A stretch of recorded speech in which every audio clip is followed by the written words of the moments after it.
So here is the question. We want to identify when the market, basically comes up and hits the outer or the third standard deviation line of the VWAP.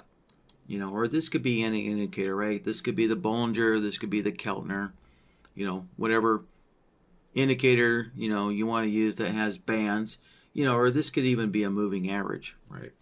So we want to identify when price comes up, gets within a certain distance, right? So obviously the key is, you got to decide, how close does price need to get for you to consider it, as price basically bouncing off of that line, or touching that line to reverse. Yeah. All right. So that's our question here. So let's let me put in today's file name here. So hit the save as button there. There we go. There's the second. All right. We have today's workshop date in there. All right. So the first part of this question is, how do you differentiate? Let's say if you're going to do this off of the second deviation line, how do you differentiate, price consolidating, right? Because look, price is basically consolidating on that second deviation line. So, do you, at this point, are you looking for price to bounce off of this, or is this just garbage consolidation here? Obviously that's all a personal decision as to, how you look at this here, but I'm just going to create a clean bounce signal. And so this is not going to work when price is consolidating off of a line here. So, if you kind of break it down, how do you identify when something is a clean bounce versus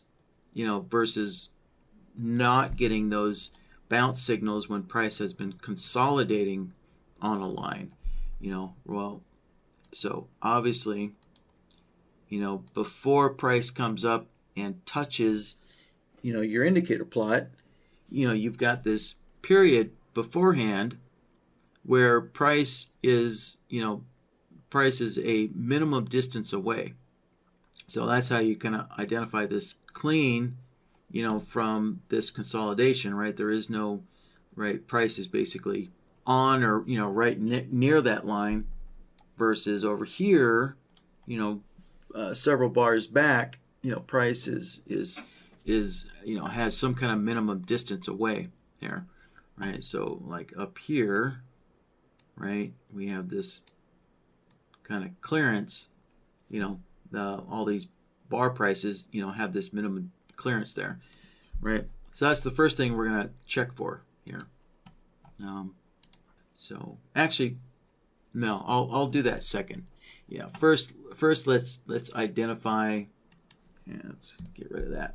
First, let's identify, when price is near or touching, some kind of indicator plot line. Let's do that first. That'll be easier to identify first. So let's see here. All right, so we're looking for a price bounce, off of the VWAP third standard deviation line there. Okay, so testing for price reaching some approximation here of the third deviation line would be a comparison solver. And there we go. Let's connect that in. All right, so the first prices we're going to check is the high of the bar, so when price is approaching the upper standard deviation line, right, we'd be looking at the high price. And of course, if price is, if the market's moving down and it's approaching the lower band, then we'd use the low of the bar, right? So this first solver here, we're gonna monitor the high price, or the low price. So input A is going to be switched over to price, and then for a short trade, right, so we'd be looking for a short signal off of the upper third standard deviation line there. So a short signal is, is going to come from the high price, getting within a certain distance of the of that band, right? And so a long signal would be generated, when price approaches the lower band line. So we'd set this to, we'd be using the low price to generate a long signal. All right. And so now this is where the difference is going to come into play. So let's say, what would it be? Yeah, let's probably start this off by saying, we need the high to get within 5 ticks of the third deviation line there, right? So, all right, so next, input B, that's going to be our VWAP indicator. So let's go load that in. And next, let's see here. Yeah, I'm just using the standard or the default settings for the VWAP here. So our third standard deviation multiplier, we're just going to leave that at 3, right? And this base interval, we're just going to leave it at session, and resolution at standard. So now we need to go and find which plots we want to work with. So the upper line, when price approaches the upper, right, we're looking for a bounce, so that'd be a short signal. So that would be a short. Use the upper line for generating short signals, and using the lower line to generate long signals. There. All right. Next is setting up the outputs here. And so we're not looking for A to be greater than B. That's right. There we go. Right. We don't want the high price to be above the band. We're looking for this A equals B, within, X number of ticks here. So if the number doesn't update, right? Because right now it says within 0 ticks, but we have 5 ticks put in there. So if that doesn't update on your machine, then just simply click off and click on there. So there, So that number always used to update on this machine, but I think one of the Windows updates changed something, and it doesn't update on my machine anymore. So, all right, so that's what we're looking for, right? A equals B within, 5 ticks. And so we want to turn that on and turn that on for the shorts, right? And so there we go. So the high, right, definitely got within 5 ticks of the upper third line there. And then the other thing is, sometimes, right, those wicks will just punch right through. So you might want to check to see if the closing price gets within 5 ticks as well, right? Because you got to allow for something like this, right? Here's a good example where the high, punched right through the line, but the closing price is within, definitely within 5 ticks, of the second line there, right? So to help account for, all the different kind of various, price movements, that the market can throw at you, right? You would want to include, or you may want to include other price points on the bar other than just the high and the low there. So let's create another one of these solvers here, but using the close of the bar instead. So I'm going to switch over to the solvers tab, and I can make a copy of this, and I'll rename this. So now we're going to use the closing price of the bar, and then I just go into here and switch these over to the closing price.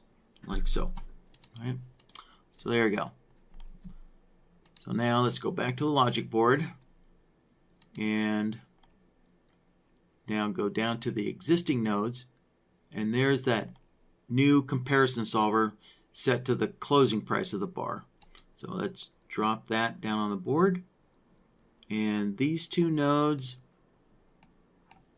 we want to combine them. Let's get those a little closer. We want to combine them using an OR node. There. So now, if either the high price, or the close of the bar gets within, 5 ticks of your plot line, you're good to go there. All right, so now we can work on, this more subjective part, of the system, which is, preventing or eliminating consolidation on the line. So we need another comparison solver. Yeah, let's grab another comparison solver here. Connect that in. And so we want to make sure that the highs of these bars, is a minimum distance away, for so many bars back. That way, that's how we can identify when there has not been consolidation. Right, so again, like right here, right, we have a certain number of bars back here, right, where the high has been far enough away from the line that we want to test, to know that, okay, there hasn't been consolidation because there's this distance, right, there's this gap between the high of the bar and the indicator line. Right, so same thing over here, right? There's this gap between, between the high of these bars and the line that we want to test. Right, so we want to test for this gap here. So, all right. So once again, we're gonna compare the high and low to the VWAP third deviation line. Here. All right, so once again, input A is going to be price. And again, for the short output, so we want to make sure that the high is X distance away from the upper band line. Right, and so we're comparing the high to the upper band line again. There we go. And so for a long signal, it would be the low, and this distance, whatever this distance needs to be, that's very subjective part there. Let's see here. I'm on the NQ. Yeah, so it looks like we really want to measure this in points probably.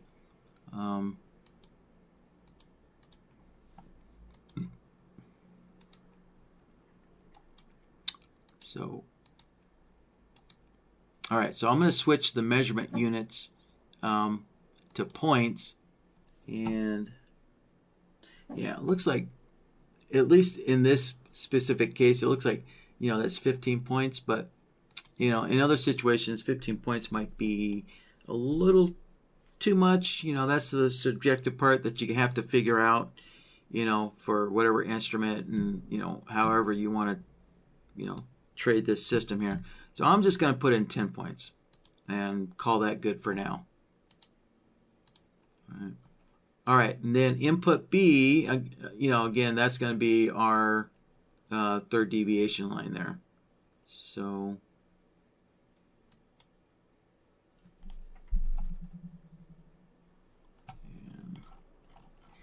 all right, so let's go find the VWAP indicator. There we go. And once again, scroll down to the third deviation lines, and we're using the upper line to generate a short signal and the lower line to generate a long signal there. All right, so now we need to now we need to get the outputs correct. So and actually, yeah, the outputs are correct. So when we look at this, right, we can see we have 3 bars here where there's no short output, right? And why is that? Well, that's because, look, the high of these 3 bars, basically got too close, right? So that's why, we're looking back a little further, because obviously, as price approaches some kind of indicator line, to maybe bounce off of, obviously, price is getting closer and closer and closer. So we need to, we need to set our search for this gap several bars back, right? Several bars back there. So, and so basically all back here, right, we have a short output all the way back here, because obviously all of these bars are more than 10 points away from our upper third deviation line there, right? So basically we have this 10-point gap this entire time, right? And that's what we're looking for. So there. All right, so now we're going to use a signal counter. So this gives us a little shortcut, not shortcut, but the signal counter provides us a lot of kind of flexibility here in what we're going to do. So,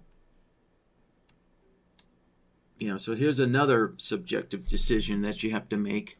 You have to decide on, which is, how many bars back do you want to look, for this separation here? And, I don't know, maybe let's just go with 10 bars. So we're going to set our look back period to 10 bars. And then we have to figure out, well, how many bars do we want to exclude for price approaching the line?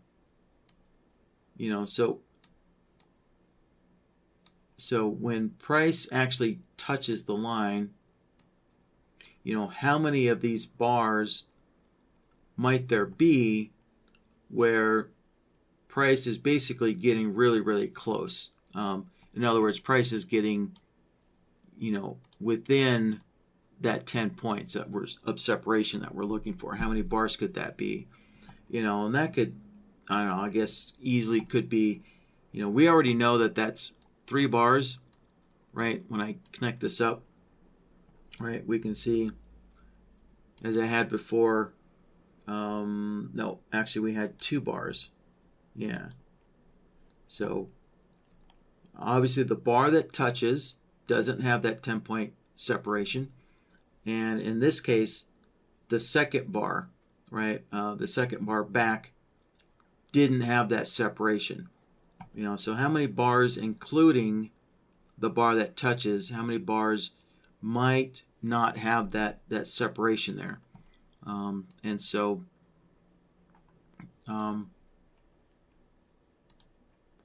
let's say we'll allow for 3 bars, right? We'll allow for 3 bars where the high might not have that 10-point separation. So since our look back is set to 10, and we're going to allow for 3 bars to get within 10 points, and not affect the detection. So what we do is we take the 10 bar look back minus the 3 bars that might get within, that 10-point separation. So 10 minus 3 is 7. So we need at least 7 bars with this 10-point, with this 10-point separation here. Oh, let's connect that in. There we go. So, yeah. And I doubt I'm going to find any examples. Oh, yeah, there we go.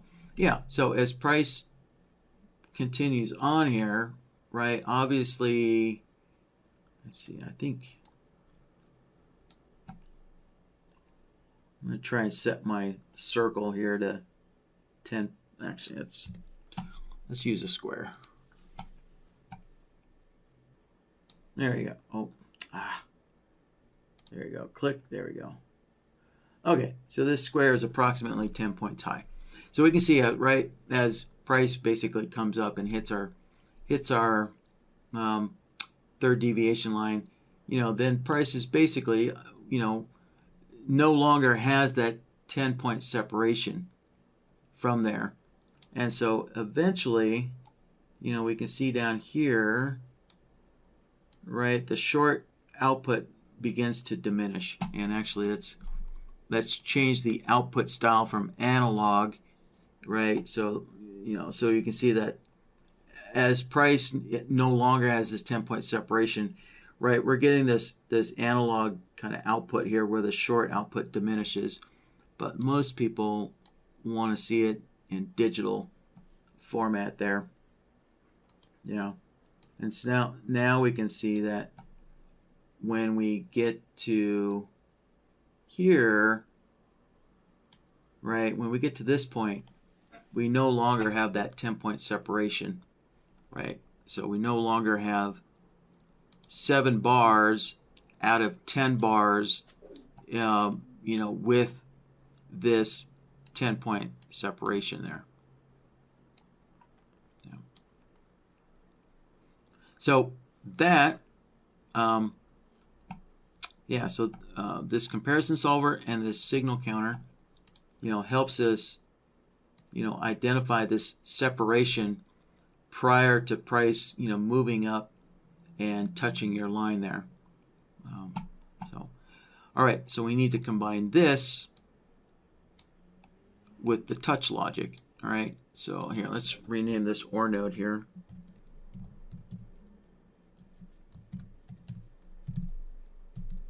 There.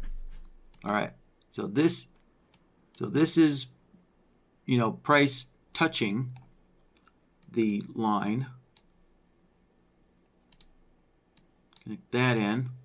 Right, that's our price touching the line.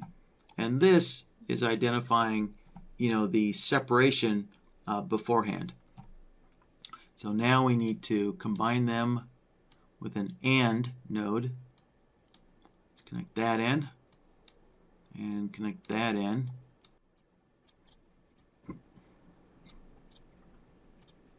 All right. And so we still have our signal.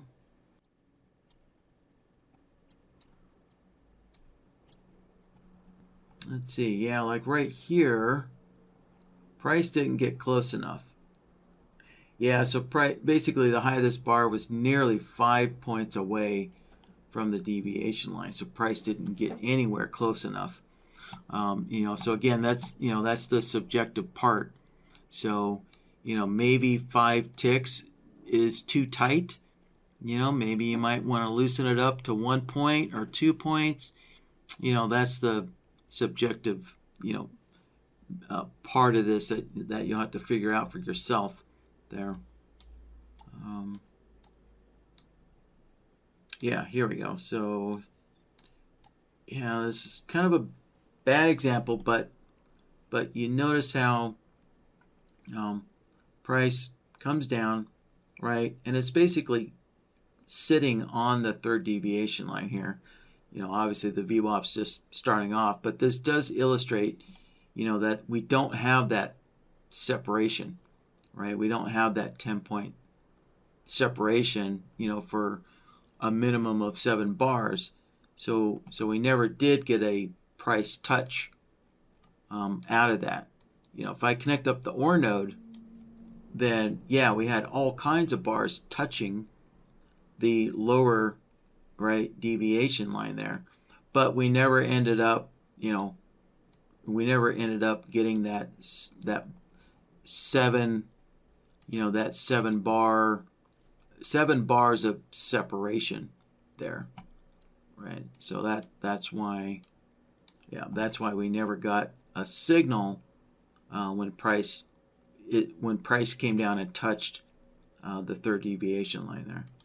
So that's probably kind of like the best example we're going to get, of this separation working, especially with the VWAP and using the third deviation line. I don't think I've really ever seen price consolidate on that third deviation line. I guess the market has to really be moving in a strong trending direction to for price to consolidate on that third deviation line there. And so here again, price. Actually, let's do this here. Yeah, using a line plot is a little deceptive. Let's change it to dot. There we go. There, so now we can better see that separation there. Right, yeah, so look, here's that separation. Obviously, if we go horizontally, there's little separation there, but that's not how charting works. So there we go.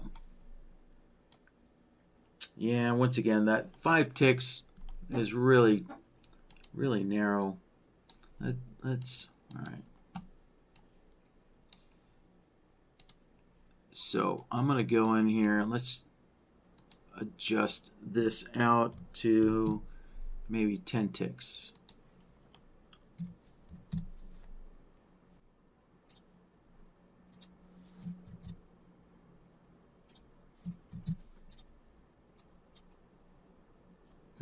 Yeah, even 10 ticks is not far enough away for that to be considered.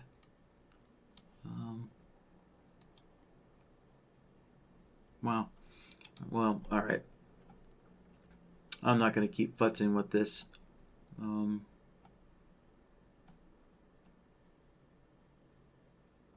Okay, yeah, so here's a few more examples of basically price kind of consolidating a little bit on the upper deviation line there. So let's look at this.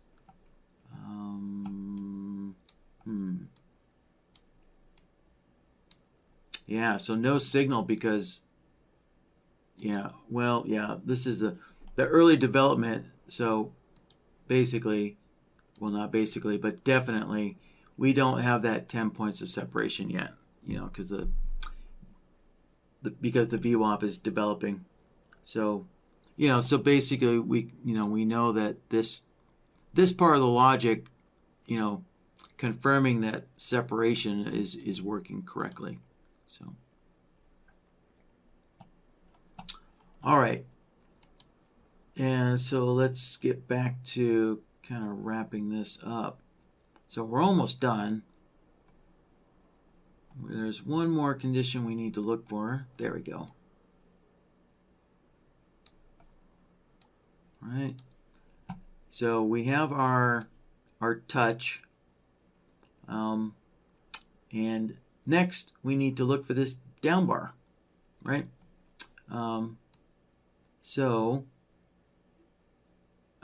Sometimes, you might get 2 up bars,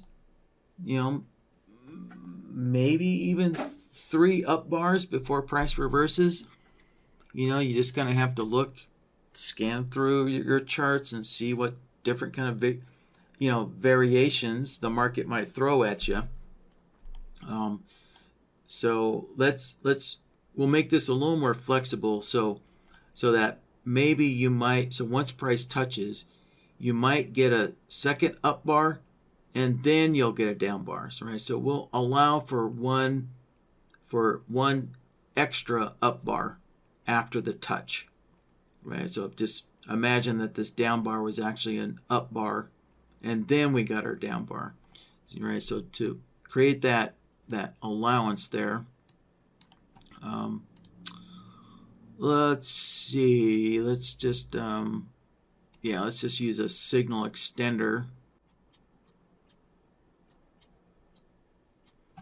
and we will extend for just one extra bar, right? Let's see. But first, let's clean this up here, right? So you notice how we're getting two signals. All right, we're getting two signals because, when we look at our, our price touching logic, right? Look, both of these highs here are within that 10 points of separation, right? So we actually have two bars that are touching the upper line, and then our separation logic here, right? We know that there were only two bars that didn't have that 10-point separation, right? So this bar, didn't have the separation, and obviously the bar that touches the plot line, obviously that bar doesn't have that separation either, right? So we had two bars without the separation, and then all the other bars did. And remember, we allowed for 3 bars, without this separation, just in case, because this bar here, again, you're right, the market will throw, it has different behaviors all the time, but this bar here could have easily had a longer wick on it, and so this bar may not have had that separation either. But because we only had 2 bars without the separation, and remember, we allowed for 3 bars to not have the separation, right? So, 3 out of 10 bars didn't need to have the separation there.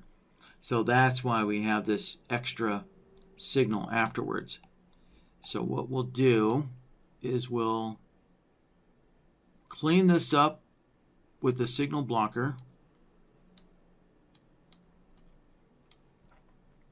And we only need to block for 1 bar. We only need to block for 1 bar. And we don't need the resets, so we'll turn those off. And then our signal extender, we'll attach that. Oh, well, actually, let's take a look at the signal blocker.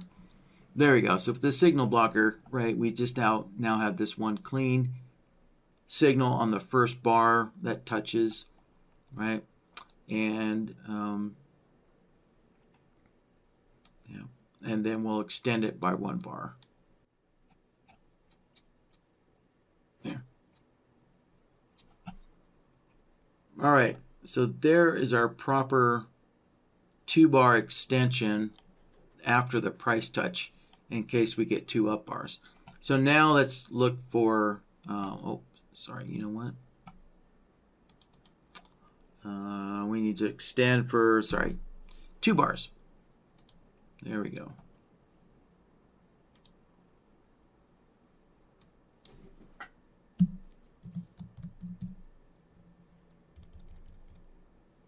There. All right, so we're doing a 2-bar extension there. Yeah, there we go. Because we need a signal on the down bar, right? So if this was going to be the down bar, we need a short output on the down bar there. And so now we need a bar direction and combine this short output with a bar direction. And so we need a AND node. Right, so the bar direction is going to confirm that we have a down bar with this short signal. So let's connect that in. And so once we connect up our bar direction, and there we go. There is our short signal on the down bar. Right. And so that is basically it. That is it in a nutshell. So,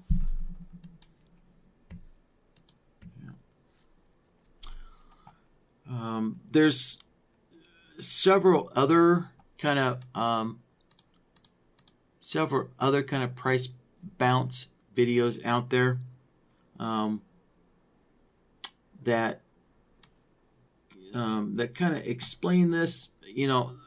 All the explanations are very similar in nature, but in the other videos you might see some slightly different logic for identifying this separation there. Actually, yeah, I know the other videos have some different logic here. And again, that's all subjective on how you want to, identify this separation here. This is probably one of the more simpler ways of doing that. So along with this, I suggest that you watch the other videos as well, so you get a more complete picture of identifying this separation area here, so that way you're not getting signals when price is just consolidating on your plot line. Right. So yeah, with the VWAP here, that as we kind of saw, that's rare.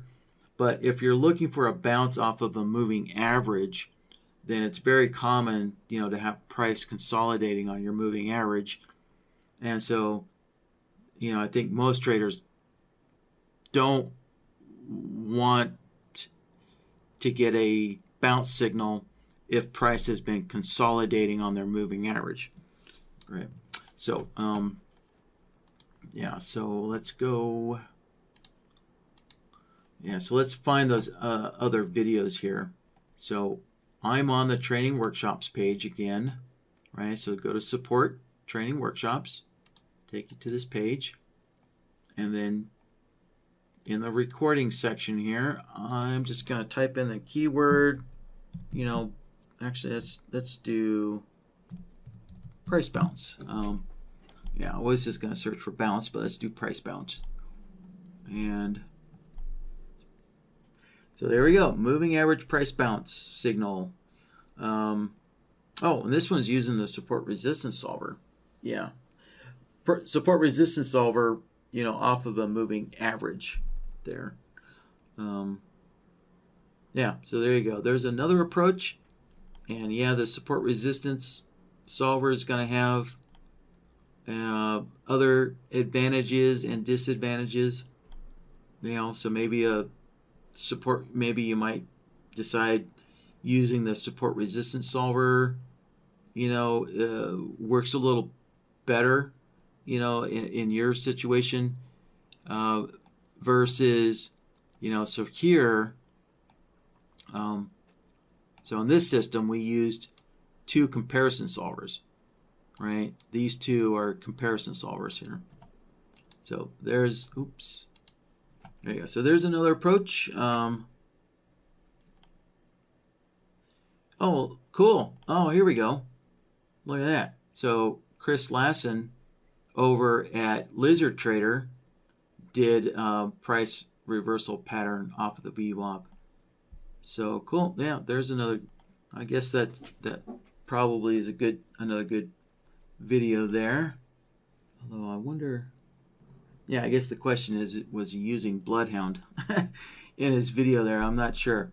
So there we go. Bounce signal off of the EMA 18 with a 15-minute EMA trend filter. But anyways, another bounce signal. And so there might be some variations, in this logic in that video there. So you might take bits and pieces from all these different bounce signal videos, and combine them together, to make your own satisfying signal or cleaner signal. Again, the point is, watching all these videos is so that you can get cleaner looking signals, if you need to do that. There we go, directional bounce signal off of the pivots indicator.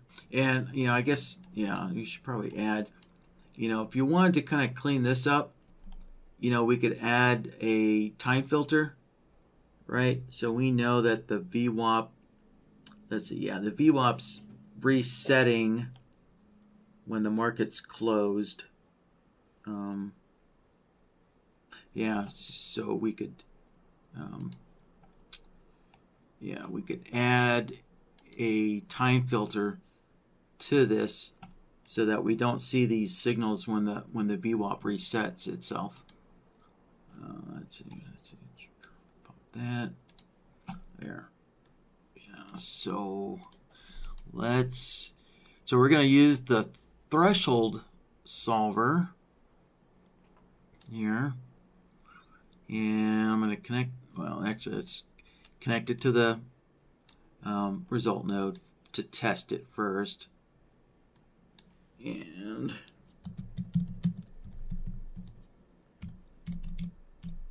there. All right, so we're going to create basically a little time filter there. And so let's open up the indicator, and we're going to go to the Shark Indicators tools, and we have this time block indicator here that helps us, create these blocks of time to kind of filter things out.